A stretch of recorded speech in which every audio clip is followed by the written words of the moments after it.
Hello, everyone.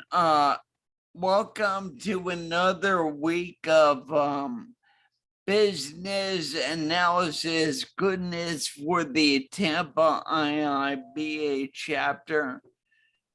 This week, I wanted to talk about a lot of things that I encountered as I was renewing a bunch of Agile and Scrum certs recently. I waded through about 40 hours of material, and a lot of it was fluff, but some of it was good. So I'm sharing the ideas that jumped out at me. I thought you would find them interesting. I usually have a coherent narrative that I'm trying to get at. In this case, I don't have that. It's just a bunch of stuff, but I hope you'll find it useful. I'm the same knucklehead I've always been. Having done the same stuff, let's talk about more interesting things. So a couple weeks ago, I talked about project management and Agile and Scrum and Six Sigma and a few other things, security, data analysis, and so on. And rather than go into anything specific there, this will be more general.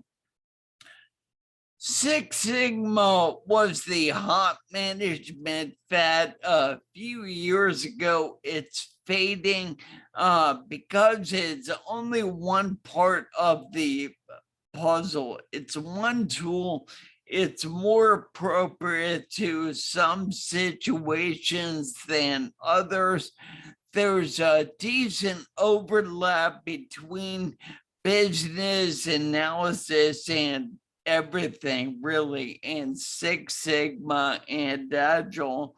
So the specific tools for Six Sigma are still great in their place, but what you find out is that everything comes in and people get really excited about it, and then they find out what its limitations are, and then they move on to the next thing.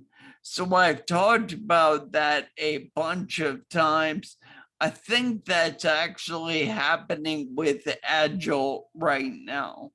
However, that's where a lot of management effort and thought are going into right now. I just want to concentrate on the thoughts themselves and their usefulness for you rather than the specifics of any given practice.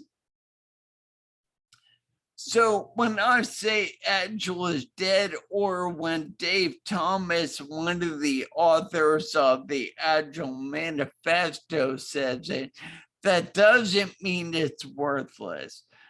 Really, the whole point is to get people to talk to each other, and anything that does that is helpful. And people have been trying to figure out how to work together and do things together since the beginning of time. The Tower of Babel story is actually about that, that there's only so big you can make any effort get before it becomes unmanageable.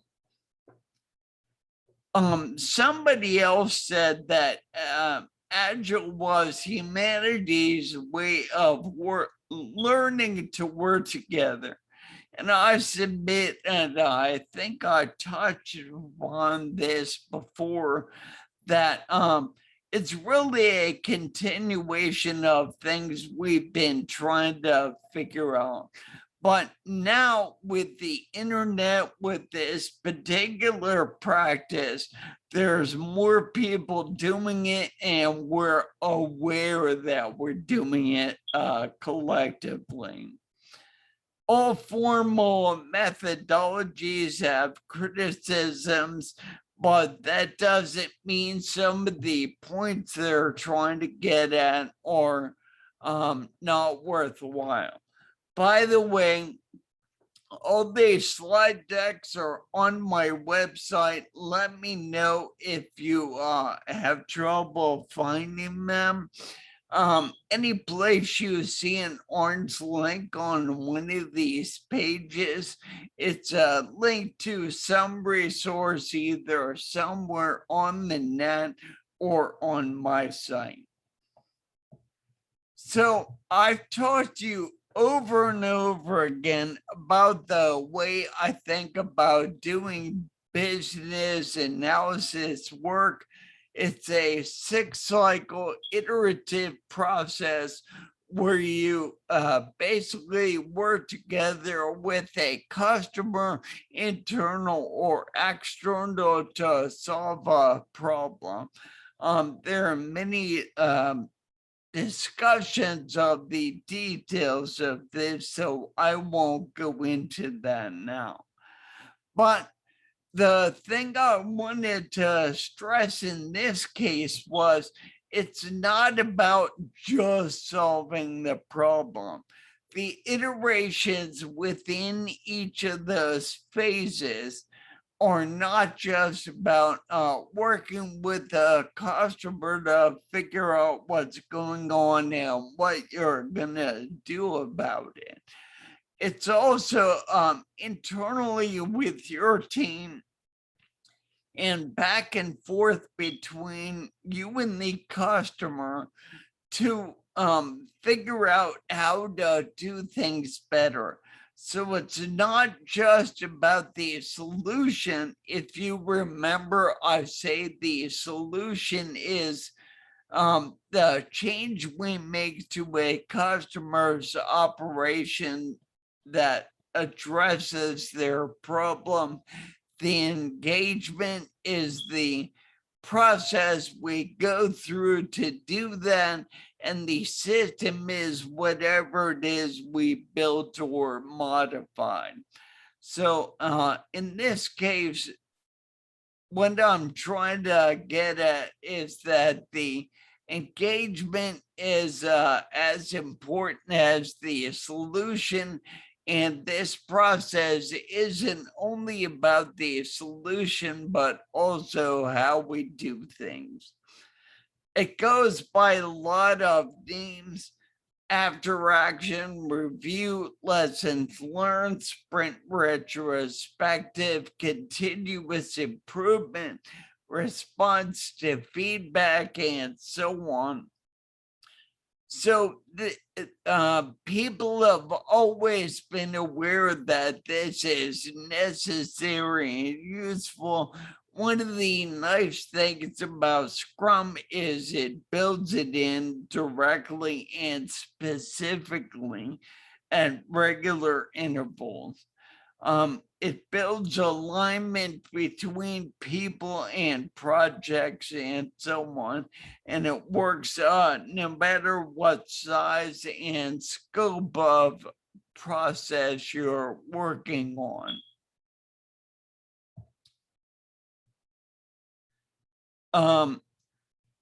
So humans have a strong need for safety and security. And a lot of times people's first reaction to things are to treat it as a threat.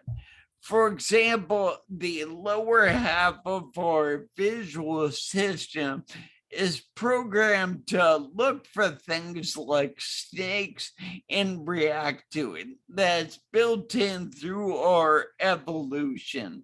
And as thinking humans, we have to override that, and we have to build in mechanisms in our life and our work so that we don't see things as threats. So we're secure, and building emotional security within teams helps overcome this. Here's an article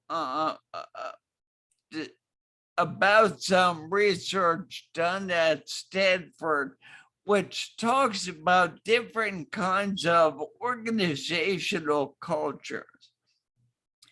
And they list star cultures, engineering cultures, commitment cultures, bureaucracy or bureaucratic cultures, and autocratic cultures.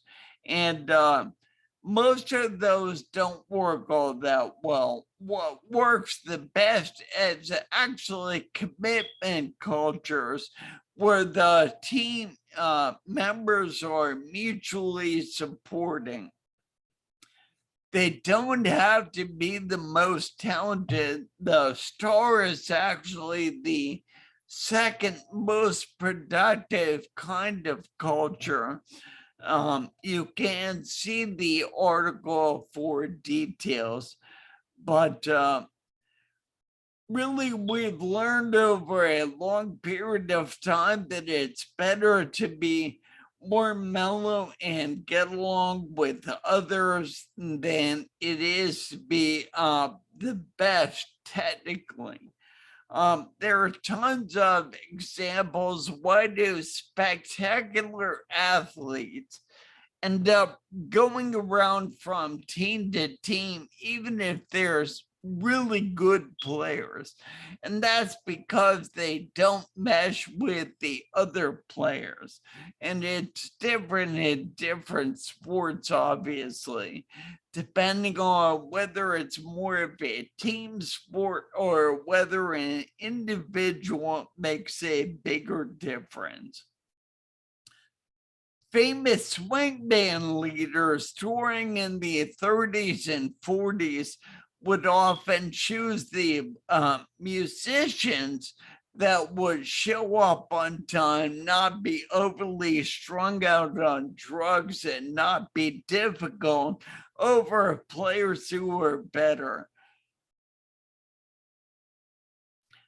Sometimes you succeed by accident, everything just comes together, but it's better if you understand what goes into success and you succeed on purpose. The link there is actually tells a story of building that spring carnival booth in college and how everything just came together. And we ended up winning that competition.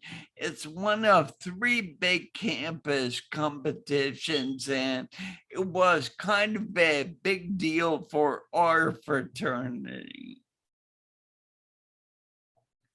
So how do you succeed on purpose? As professionals, managers, and analysts? Our job is to help success and limit failure.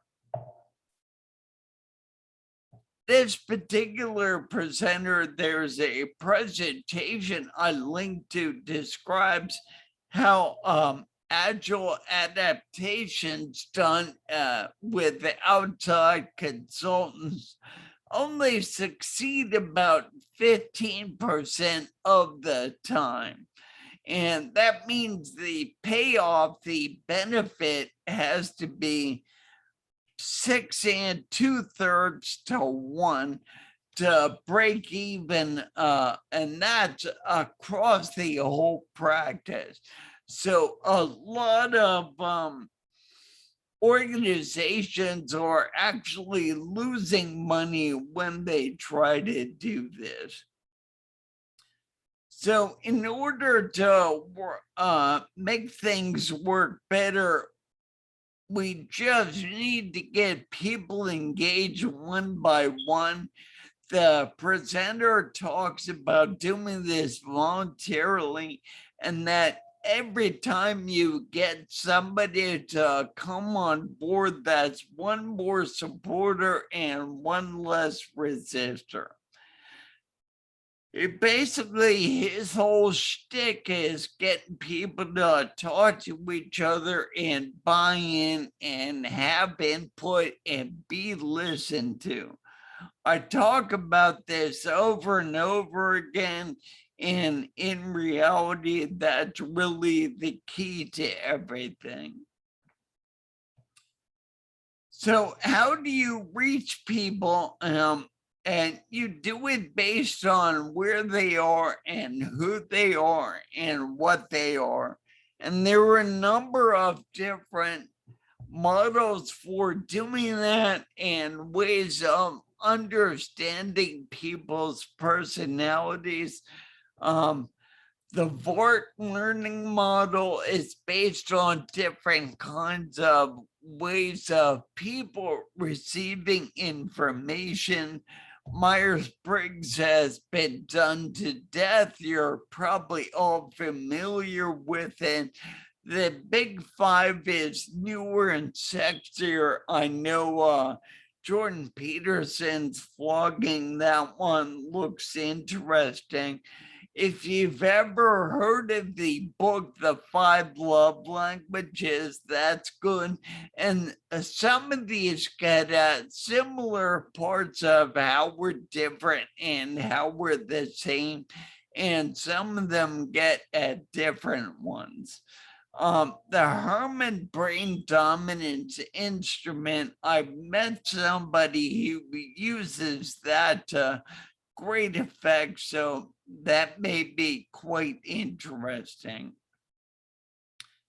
Just as a thought, and not totally as a joke either, you might want to think about explicitly running Scrum on your marriage or other relationships.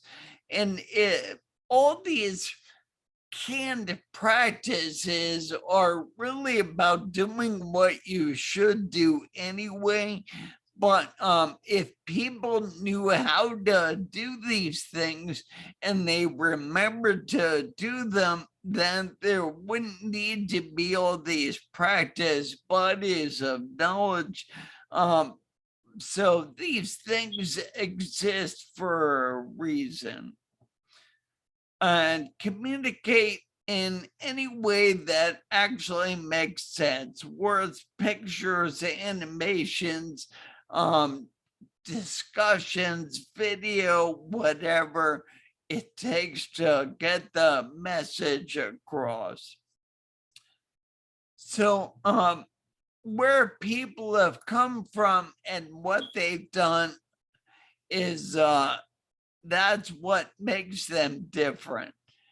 And obviously society, and it always has, but right now it's going on, we're having a big conversation about certain aspects of this. But I'm thinking specifically about just the professional environments in which we've worked and the tools we use to make it more appropriate to discussions of what we as BAs do.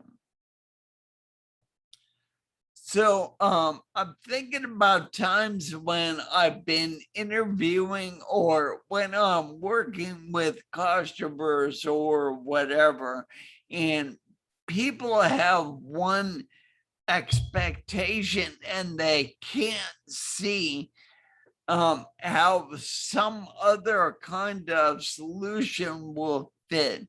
So there are a lot of barriers to communication you have to overcome. And I've talked in the past about how just staying with it and trying to be somewhat gentle and empathetic will often get you there.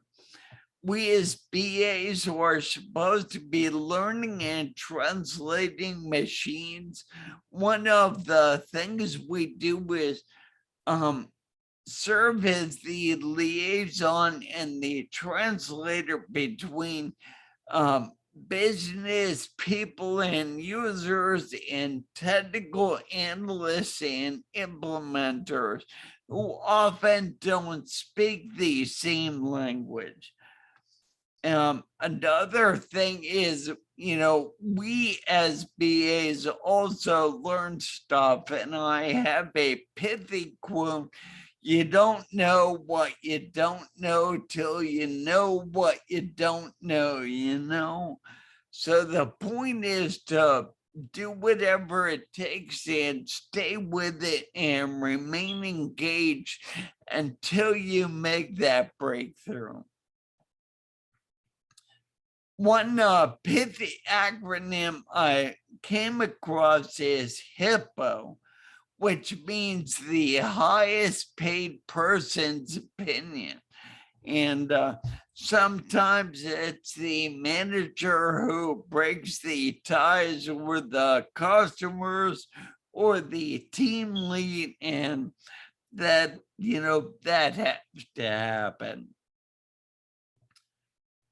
So somebody else mentioned that individual acceptance tests of individual work items may not cover all integration cases. So those can and should be added explicitly. And the way I try to link things together between all the different phases in the framework I described, which is just a restatement of the 6 conduct process knowledge areas in the BABA. They should all be linked forwards and backwards, but there can be one-to-many and many-to-one relationships. And this drawing is just a way to notionally express that idea. So you might test that a few things work as individual parts, but then you can add extra tests to see if they'll work together. Roles work can span across different skills, and so can the rules. So you can have the equivalent of a product owner at the whole product level, at the component level, and the feature level. And if your work is of enough scope and scale, this makes sense. Starting people off small is a good way to get them experience. Think about this too as breaking things down into epic stories and tasks. In project management, they call that a work breakdown structure, where you're continuously decomposing work items and area items into smaller bits. So there was an urban sociologist and researcher named Jane Jacobs, and she ended up writing about the life and death of great cities and a few other things. And she distinguished between growth and development as follows. Development is doing more different things, and growth is doing more of the same thing. So if you look at a company like Google, evil as they may be, all the different products and tools that they make are actually a form of development that's really a scope of different products and capabilities they offer. but making their search engine serve more people and include more stuff, that's only one tool, but that's actually something they try to scale. So that's an example of growth. So we hang together or we all hang separately. And that quote from the American Revolution applies to our work. Every time I've had stuff go wrong or stuff not work out as well as it could have, it's because there was bad engagement, management, and lack of clear goals. For example, I worked with large teams building nuclear power plant simulators at Westinghouse early in my career. And many aspects of the project management and tracking were really good. But we even had HP team of consultants come in and look at how we were doing things, and they gave us a really high score. And yet there was a bunch of stuff that people were extremely frustrated about. So you have to really get down in the weeds to understand what's actually happening. So you're not just doing the right things by rote, but you're doing them in the right context. Whenever I've had clear targets and when I have continuous feedback and engagement, I've done really great work. Now, that doesn't mean I haven't done great work in non-optimal situations, and it doesn't mean I was always perfect in good situations. But the weighting of this observation is really clear. One thing that comes up often is if you've ever heard of the urgent versus important matrix. It's a 2x2 matrix. I know one place it's been popularized is in the book, The 7 Habits of Highly Effective People, which was a decent read. And what it talks about is you want to concentrate on things that are urgent and important and stay away from stuff that's not urgent and not important. Sometimes that stuff has to be done, but you want to automate it, and especially you want to not just go and wallow in that stuff because it's easy. That's what the book Eat That Frog is about. You want to try to tackle the difficult stuff, if not first, then quickly and often. So they number the quadrants in here, and the if you aren't looking at the video, it's just another way of saying the same thing. So you want to stay as educated and flexible as possible so you can keep doing the high value added work that can't be automated. The nice thing about business analysis is it's really an integral part of solving the problem and getting people to work together. When it comes to economic calculations, there are a number of ways to think about costs. You probably heard them broken down as capital costs, fixed costs, and variable costs. That's one way to break things down. You can think of cost for time, scope, and quality. Those are aspects of the iron triangle of constraints. And I've also talked about trade space items like speed, resource use,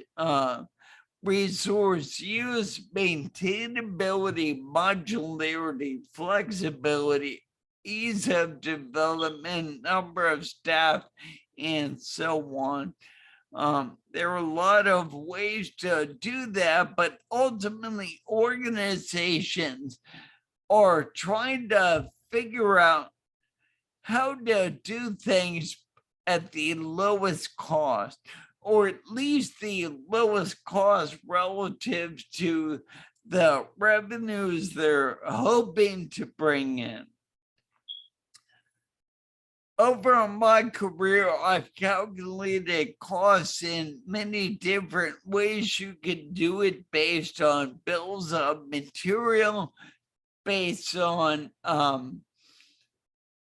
activities that are happening. If you can cost those, I build tools for customers so they can put in the cost information and work out and analyze costs on their own, where I, as the tool builder, can see it, which is totally fine.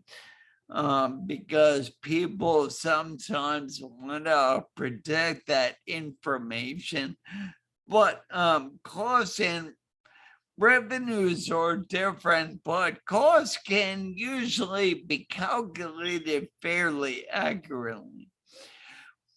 One thing you do need to do to figure out how to analyze costs over time, over many time periods, over the years of a project or investment, is to understand time value of money calculations. You'll hear that as discounting, net present value, future value, and things like that. I have a link to the textbook I used in college. All my family are economists but me. But so I was moved to take a course second semester freshman year on this subject, and I found it very helpful. Just so you know, the ROI, or return on investment, is the present value of net income. So that is revenues minus cost over the present value of your investment. One person in the material I was going into or reviewing said that ROI calculations are often used to judge or justify projects, but then they don't usually follow up once the work is done. And there's a reason for that. Sometimes they do, like on big capital projects, but all the loose stuff that goes on within larger organizations, they may or may not do it. So I remember working in a large steel mill, and there was a young mill manager in there, and he just signed work orders and tried to keep track of things. He was a good kid. He was gonna grow into the role, but I know they weren't really thinking about the ROI on all those little projects. But I also know that there are some departments in businesses that are run as independent businesses that do their own profit and loss accounting to make sure that every single activity is independently profitable. And when I say a grocery store example, I'm aware of a situation where they had a lunch counter in a grocery store and they had to actually pay for all the supplies they used, even though it was within a store. And that was to make sure that that activity was profitable, or at least close to it, if they were going to run it as a loss leader, which also makes sense. But if that activity was losing tons of money, they'd have stopped it. There are also situations where the quality of management does not tend to matter very much. If the situation is so good you can't fail, or it's so bad no matter what happens you're going to fail, then it doesn't really matter. It's more important in middling situations. Entrepreneurship isn't about straightforward profit and loss calculation. It's more about taking risks under conditions of uncertainty. However, your information may or may not be good. If you're a good entrepreneur, you probably have a pretty good idea of whether something's going to work. But on the other hand, people try stuff and sometimes they get lucky and sometimes not. One thing we know is there was a Austrian economist in the early 1900s who talked about the concept of creative destruction. And he said, as things change, new industries come in, they disrupt the old and remove the old. The classic example is buggy whips, right? They were the market for those was replaced by cars. So Fortune 500 companies used to be on that list for an average of 75 years. Now they come and go on an average of 16 years, and that's decreasing almost by a year every year. So things are moving faster. So that's why I say we all need to keep learning and be more adaptable.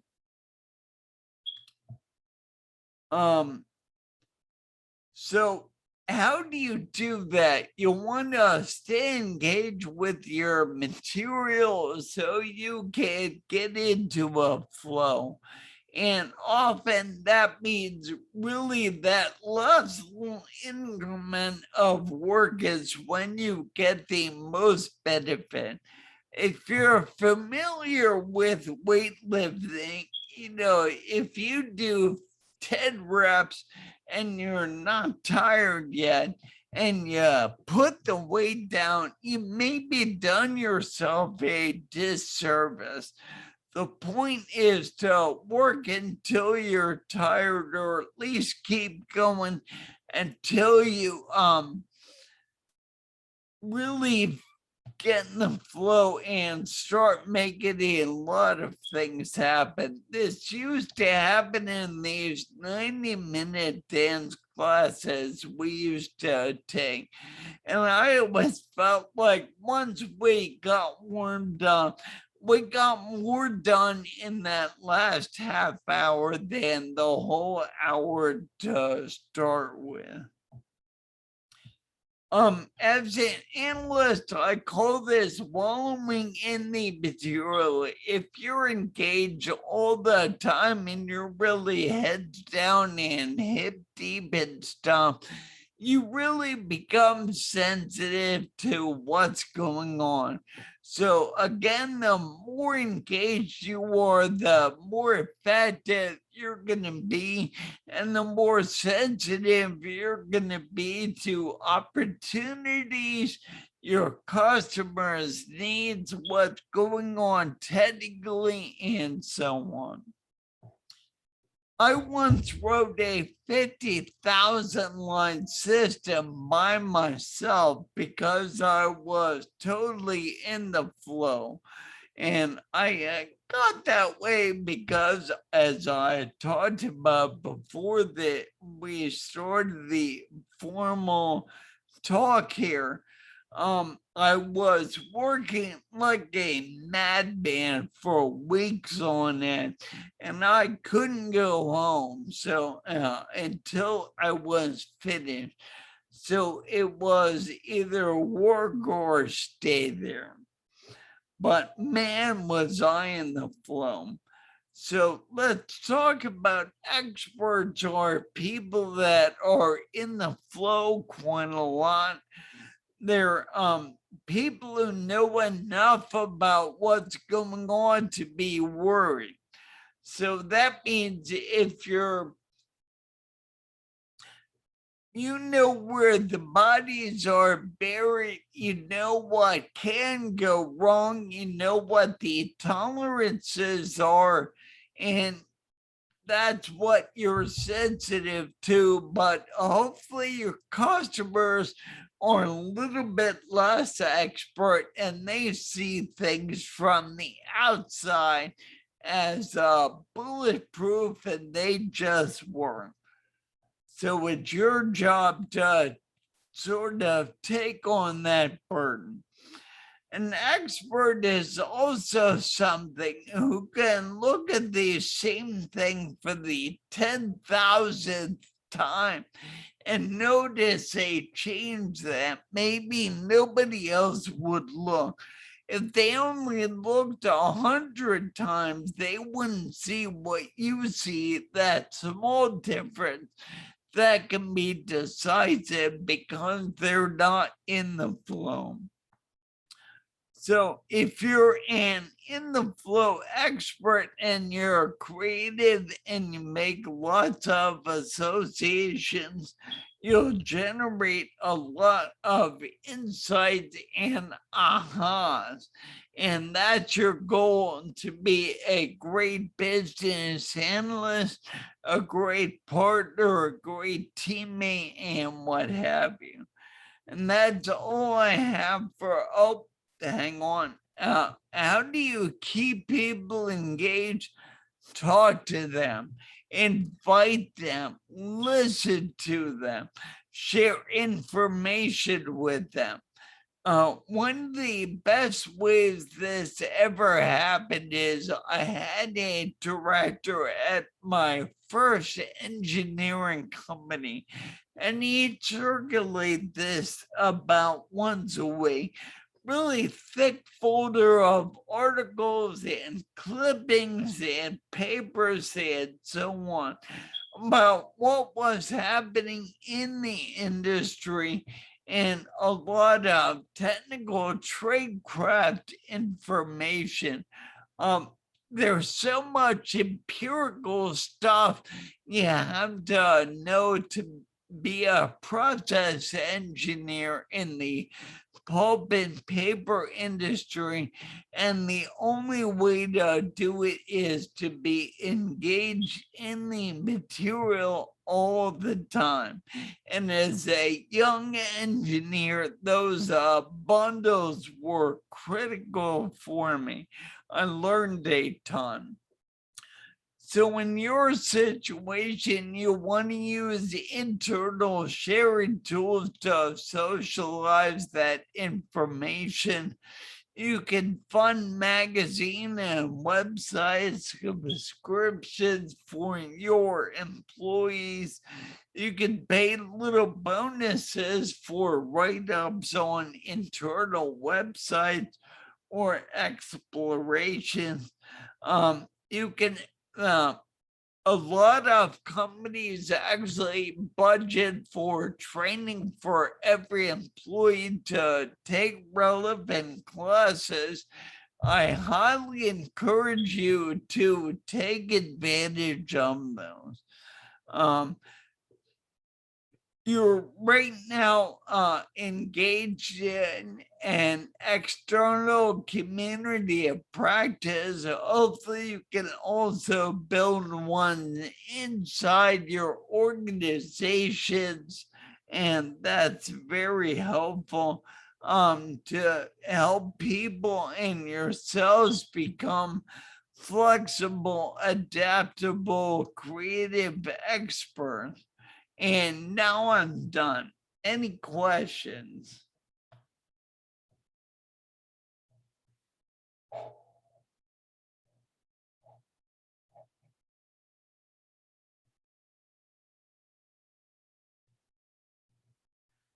I don't have any on my side. Thank you for your presentation. Hopefully you found that useful, and I look forward to helping out in the upcoming study groups. If there's anything I can do for any of you, let me know. Have a great weekend. Thank you. Yep. Everybody have a great weekend. Talk to you later.